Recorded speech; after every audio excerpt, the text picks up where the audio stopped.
হাল আতা আলাল ইনসানি হিনুম মিনাদ দাহরি লাম ইয়াকুন শাইআম মাযকুরা।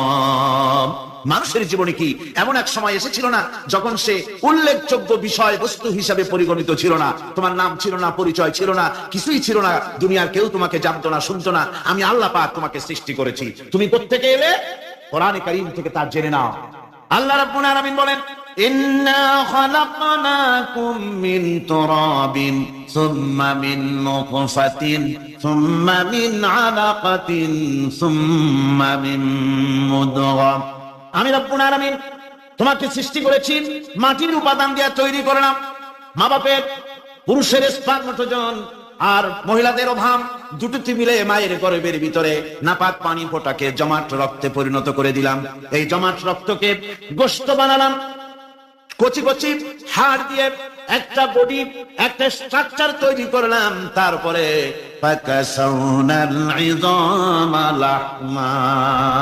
গোশত দিয়ে, রক দিয়ে, চামড়া দিয়ে সুন্দর করে ছাউনি দিয়া মায়ের গর্ভের ভিতরে আমি আল্লাহ রব্বুল আলামিন তোমাকে বানাইছি।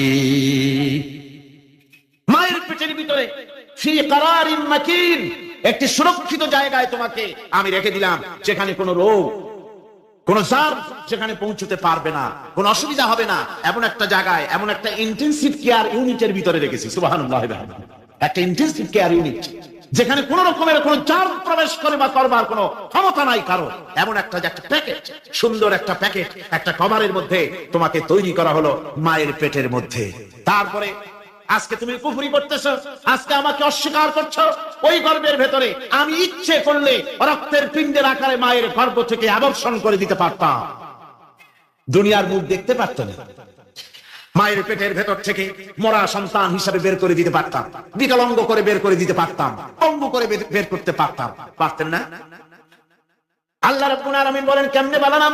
খালাকাল ইনসান, মানুষ আমি সৃষ্টি করেছি মায়ের পেটের ভিতরে বসে। যখন ক্ষুধার উদ্রেক হলো, রুহু যখন এসে গেল, ক্ষুধা লাগলো, খাবারের প্রয়োজন হলো, আমি কেমনে খাওয়ালাম? দুনিয়ার কোন মা বাপ, কোন নেতা, কোন ডাক্তার, কোন চিকিৎসা বিজ্ঞানী মায়ের পেটের সন্তানের খাবার সরবরাহ করতে পারে না।